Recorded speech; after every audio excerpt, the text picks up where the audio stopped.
प्रिय मित्रों, नमो नमः। प्रिय मित्रों, आशा करता हूँ आप सभी स्वस्थ होंगे।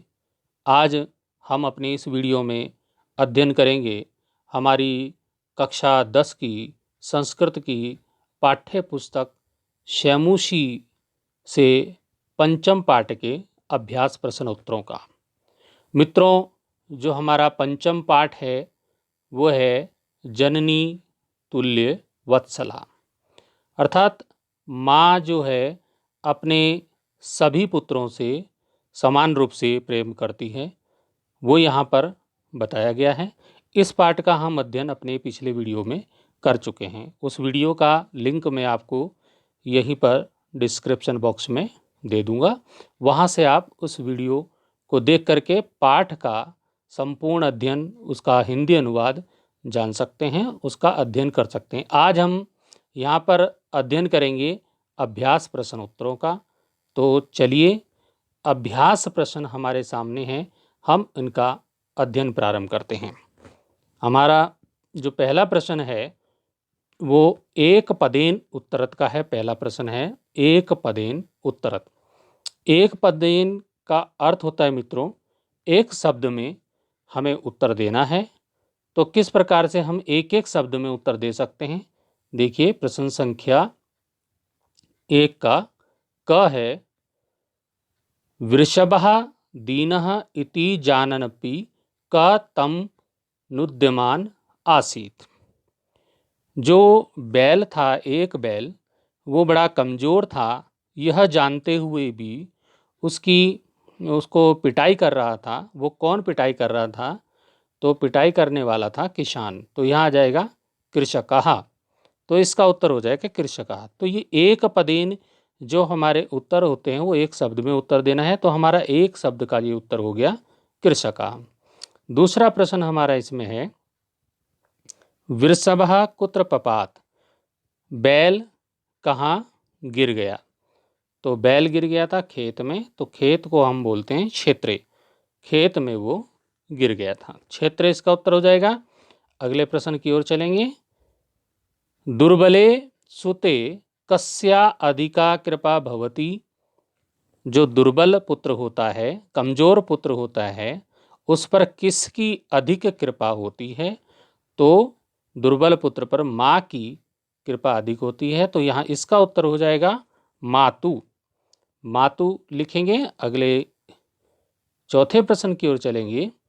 कयो एकः शरीरेण दुर्बला आसीत्।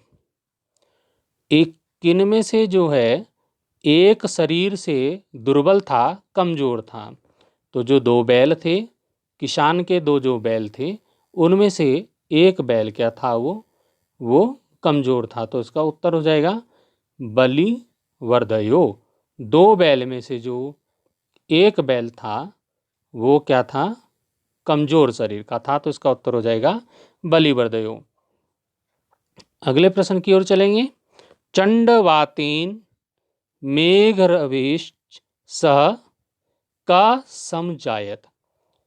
चंडवातेन होता है बहुत तेज हवा, आंधी तूफान, और मेघों की गर्जना, बादलों की जो गर्जना है, उसके साथ कौन वहाँ पर क्या हुआ उसके साथ? तो उसके साथ क्या हुआ? वर्षा हुई, तेज हवाएं चली, बादलों की गर्जना हुई और प्रवर्ष, इसका उत्तर हो जाएगा। उसके बाद क्या हुई? वर्षा हुई, बहुत तेज पानी की वर्षा हुई।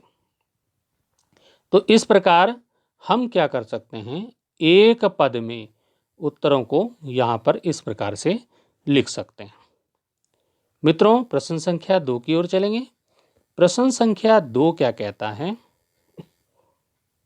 प्रश्न संख्या 2 कह रहा है अधोलिखितानां प्रश्नानां उत्तराणि संस्कृत भाषाया लिखत। नीचे दिए गए जो प्रश्न हैं उनके उत्तर संस्कृत भाषा में लिखने हैं। प्रश्न भी संस्कृत भाषा में है, उत्तर भी संस्कृत भाषा में लिखने हैं। देखिए, हमारा पहला प्रश्न है क कृषका किम करोति स्म। जो किसान है वो क्या कर रहा था? तो इसका उत्तर हम लिखेंगे। उत्तर कृषका बलिवर्धाभ्याम क्षेत्रकर्षणम करोति स्म। किसान अपने 2 बैलों से अपने खेतों की जुताई कर रहा था, वहां पर कृषि कार्य कर रहा था। प्रश्न संख्या ख है, माता सुरभि किमर्थम अश्रूणि मुंचति स्म। जो माता सुरभि है, जो गायों की, पशुओं की जो माता है, गौ माता, जो कहते हैं कि स्वर्गलोक में रहती है, तो माता सुरभि किस कारण से माता सुरभि की आंखों में आंसू आ गए, ये यहाँ पे पूछा गया है।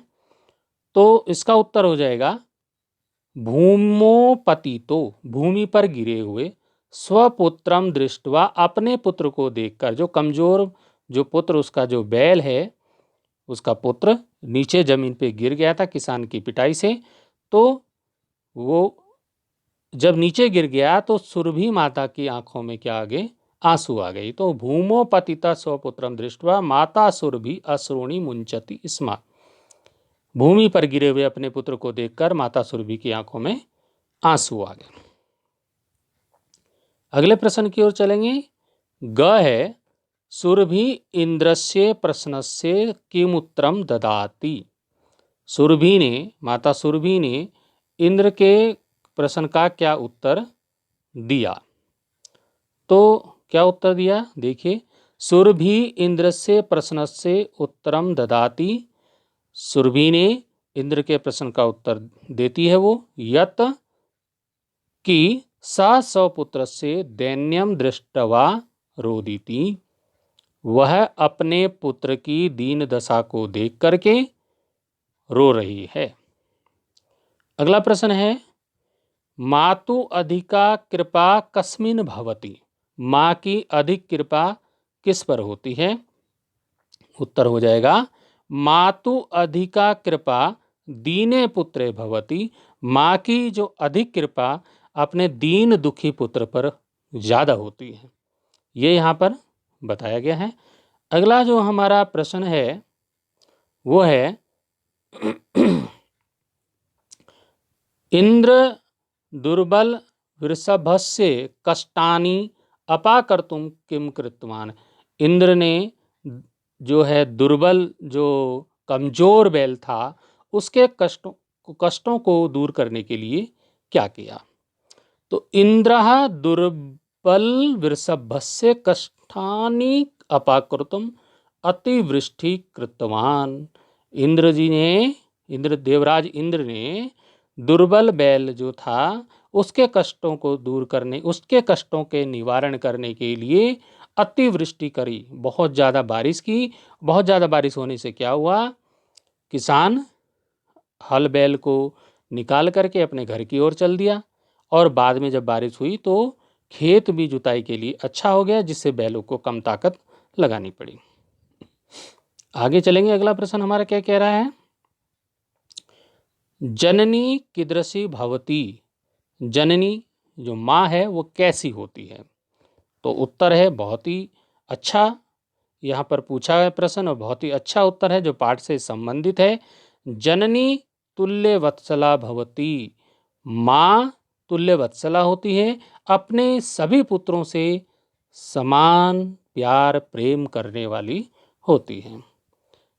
तो मित्रों अगले प्रश्न की ओर चलेंगे। अगला प्रश्न हमारा कह रहा है, पाठे अस्मिन् कयो संवादः विद्यते। इस पाठ में किसके बीच में संवाद दिखाया गया है, संवाद किया गया है, बातचीत किसके बीच में हुई है?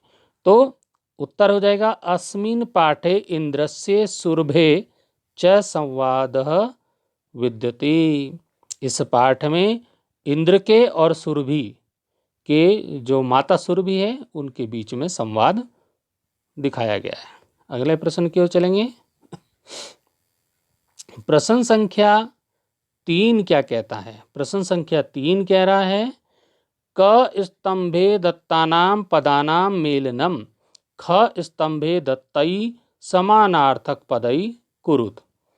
क और ख स्तंभ यहाँ पर दिया गया है, इन पदों का मेलन करना है, मिलाना है कि कौन सा किसके सामने का उत्तर होगा। तो यहाँ पर देखिए, हमारे पास ये क स्तंभ है और यहाँ पर ख स्तंभ है। तो इन स्तंभ से हम किस प्रकार से मिला सकते हैं, यहाँ पर आप देख सकते हैं उत्तर यहाँ पर दिए हुए हैं। ये जो ब्लू नीले कलर में दिए हैं ये हमारे उत्तर हैं। तो किस प्रकार से जो कृच्छ्रेण का वाला शब्द है, पहला शब्द है कृच्छ्रेण का जो उत्तर होगा वो होगा काठिन्येन, यहाँ पर दिया है, ये उत्तर हो गया। इसी प्रकार से चक्षुर्भ्याम जो है, चक्षु मैंने आँख, चक्षुर्भ्याम को नेत्रों को बोलते हैं, तो ये चक्षुर्भ्याम का हो जाएगा नेत्राभ्याम। इसी प्रकार से हमारे पास जवेन जो है, जवेन शब्द का अर्थ यहाँ पर द्रुत गत्वा से बनेगा द्रुत गत्या हो जाएगा। अगला जब इंद्र जो शब्द है, इंद्र देवराज इंद्र को वासव भी बोला जाता है, तो ये वासव से हो जाएगा, इसका यहाँ पर मेलन हो जाएगा वासवः। पुत्रा, पुत्रा सुता को भी बोला जाता है, तो यहाँ पे सुता हो गया, पुत्रा का सुता हो गया। और शीघ्रम, शीघ्रम का हो जाएगा अचिरम, तो यहाँ पर अचिरम हो गया। और अंत में बचा है हमारे पास बलिवर्धा, तो इसका वृषभा हो जाएगा। तो इस प्रकार से आप इनका मेलन कर सकते हैं, इनके उत्तरों को लिख सकते हैं। इस प्रकार से ये यहाँ पर आप सीधे इनको लिख देंगे, ये उत्तर यहाँ पे दिए हैं, ये उत्तर आपको लिखने हैं अपनी कॉपी में। अगले प्रश्न की ओर चलेंगे। प्रश्न संख्या 4 क्या कहता है मित्रों, देखिए प्रश्न संख्या 4 क्या कह रहा है। प्रश्न संख्या 4 है स्थूल पदम आधृत्य प्रश्न निर्माणम कुरुत। यहाँ पर हमारे कुछ स्थूल पद हैं जो गाढ़े काले अक्षरों में दिखाए गए हैं, उन पर हमें प्रश्नवाचक शब्द लिख करके उस वाक्य का हमने प्रश्नवाचक वाक्य बनाना है। किस प्रकार से, क है सकृच्छ्रेण भारम उद वहति। अब इसमें जो गहरा काला अक्षर है वो है कृच्छ्रेण, इसके स्थान पर हमें लिखना है प्रश्नवाचक शब्द, तो ये हमारा हो जाएगा सकेन, कृच्छ्रेण की जगह पर आ गया केन, और बाकी भारम उद्वहति लिख करके और अंत में हम प्रश्नवाचक चिन्ह को लगा देंगे, तो ये क्या हो जाएगा, प्रश्नवाचक वाक्य तैयार हो गया।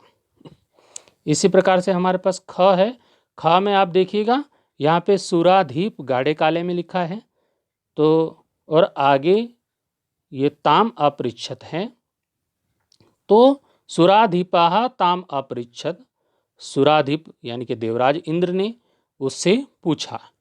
अब किसने पूछा, यहाँ पर प्रश्न बनाना है, किसने उससे पूछा, तो क्या हो जाएगा क, सुराधीप की जगह पे आ जाएगा क, और बाकी पूरा जो ऊपर दिया है ये ही यहाँ पर हम नीचे ताम अपृच्छत लिख देंगे और अंत में प्रश्नवाचक चिन्ह लगा देंगे, तो ये प्रश्नवाचक वाक्य तैयार हो गया।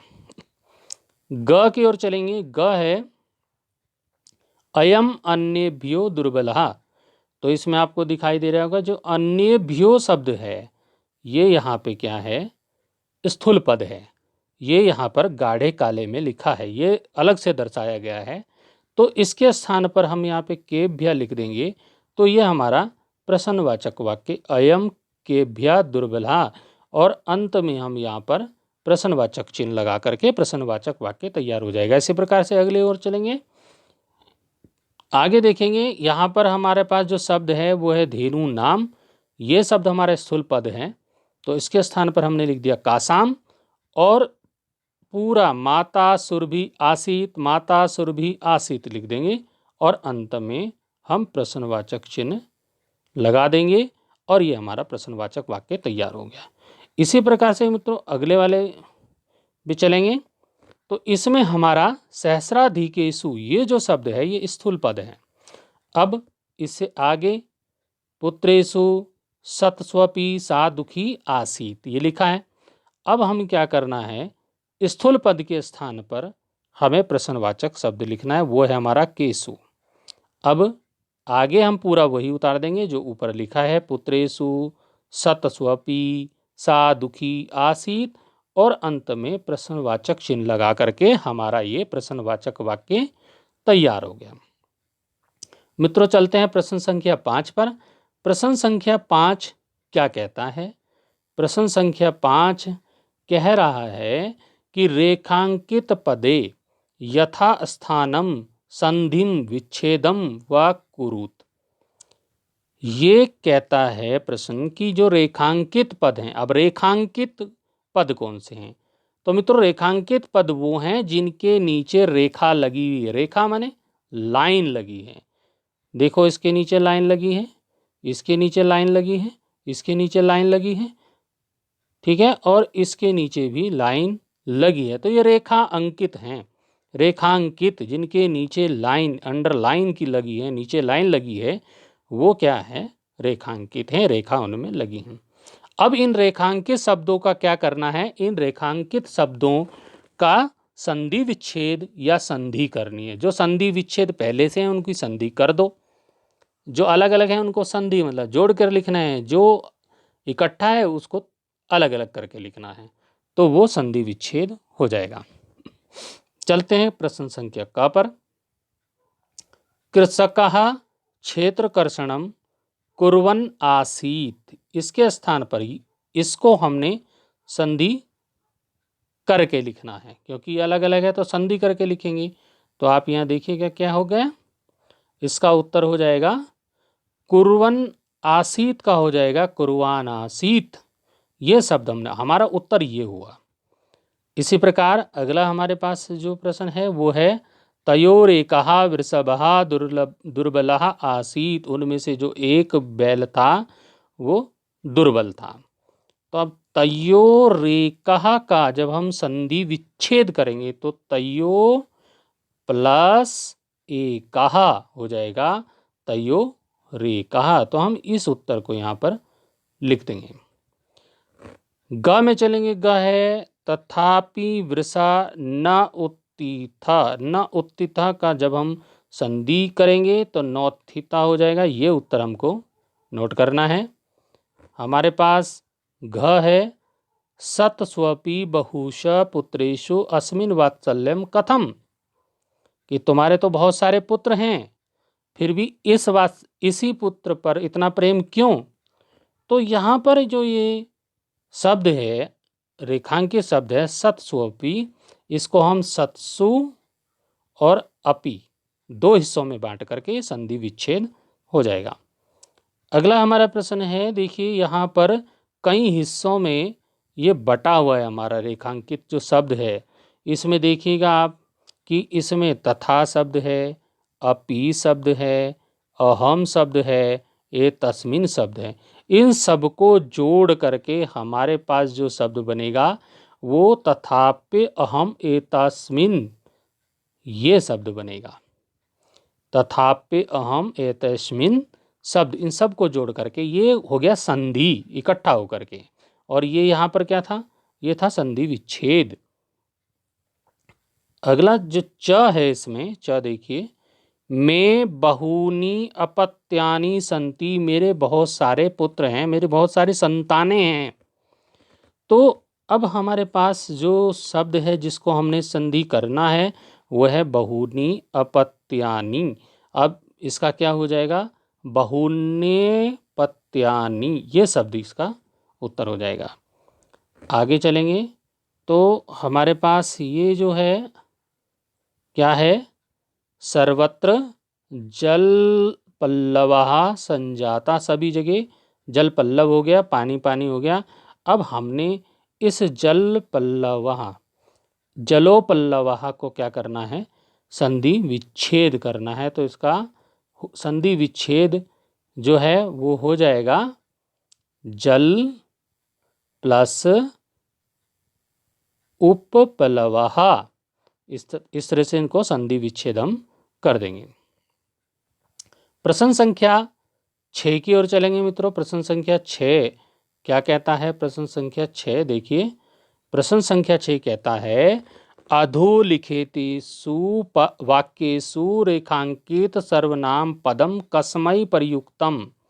नीचे जो रेखांकित जो सर्वनाम पद हैं, और रेखांकित आप समझ गए होंगे, रेखांकित जिसके नीचे लाइन लगी है, जैसे इसमें स है, इसमें अहम है, इसमें स है, इसमें में है, यहाँ पर श है, यहाँ पर तव है, इनके नीचे रेखांकित किया गया है और ये सर्वनाम पद हैं। अब प्रश्न पूछा गया है कि जो ये वाक्य दिए गए हैं और इसमें जो सर्वनाम हैं ये किसके लिए प्रयुक्त हुए हैं।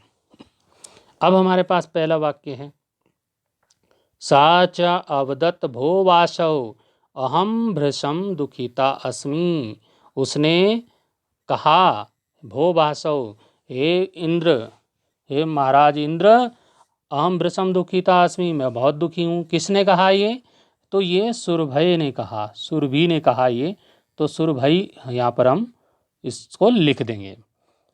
अगला हमारा जो वाक्य है वो, पुत्रस्य दैन्यम दृष्ट्वा अहम रोदिमि। पुत्र की दीन दशा को देख करके मैं रो रही हूँ। अब यहाँ पर भी ये भी गाय माता ने कहा, तो सुरभई इसको भी लिख देंगे।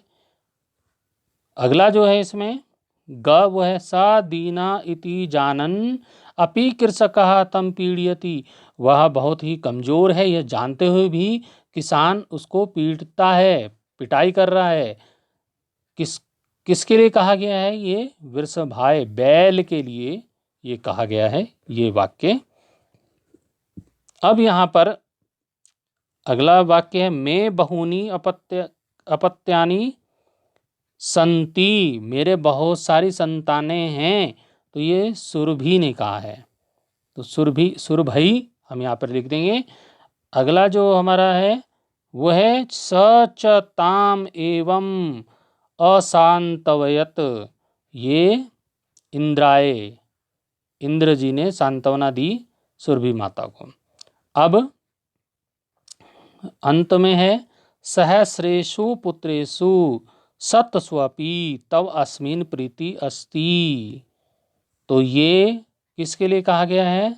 सुरभई के लिए कहा गया है कि तुम्हारे सहस्रों पुत्र हैं, हजारों पुत्र हैं, तब भी इस पर इतना प्रेम क्यों कर रही हो? ये इंद्र जी ने कहा था माता सुरभि के लिए। अब प्रश्न संख्या 7 की ओर चलेंगे मित्रों। प्रश्न संख्या 7 हमारा क्या कहता है? इसमें देखिए, क स्तंभ और ख स्तंभ दिए गए हैं। क स्तंभ विशेषण पदम लिखितम, क स्तंभ में विशेषण पद लिखे गए हैं और ख स्तंभ में पुनः विशेष्य पदम लिखे गए हैं। विशेष्य जो पद है उसको लिखा गया है। तयो मेलनम कुरुत, इनका मेलन करना, इनको मिलाना है। तो देखिए कैसे मिलाएंगे। यहाँ पर उत्तर यहाँ पे दिए हुए हैं, आप देख सकते हैं, ये यहाँ पे उत्तर दिए हैं, इनसे आप उत्तरों को लिख सकते हैं। फिलहाल हम इनको मिलाते हैं, किस प्रकार से हम इनको मिला सकते हैं। देखिए यहाँ पर कश्चित दिया है, तो कश्चित कृषकः से मिल जाएगा। यहाँ पर आप देखिए कश्चित कृषकः। दुर्बलम, दुर्बल कौन था? वृषभ, बैल था दुर्बल, और दुर्बल का वृषभ हो जाएगा। और क्रुद्ध, क्रुद्ध कौन हो गया था? कृषिवल्ल, जो किसान था वो क्रुद्ध हो गया था, तो क्रुद्धः का हो जाएगा कृषिवल्लः। सहस्राधिकेषु, सहस्राधिकेषु किसके लिए कहा गया? हजारों हैं, ये पुत्रेषु का हो जाएगा। इसमें सहस्राधिकेषु के सामने हम लिखेंगे पुत्रेषु, और अब अभ्यधिका का जो हो जाएगा वो हो जाएगा कृपा। यहाँ पे कृपा पे लिख देंगे। उसके बाद विस्मितः, विस्मितः का आखंडलः हो जाएगा, और विस्मित आखंडलः हो गया। और अंत में बचा तुल्यवत्सला। तुल्यवत्सला कौन होती है? तुल्यवत्सला समान रूप से प्यार करने वाली, प्रेम करने वाली होती है जननी। जननी मैंने माँ, माता, तो तुल्यवत्सला का हो जाएगा जननी।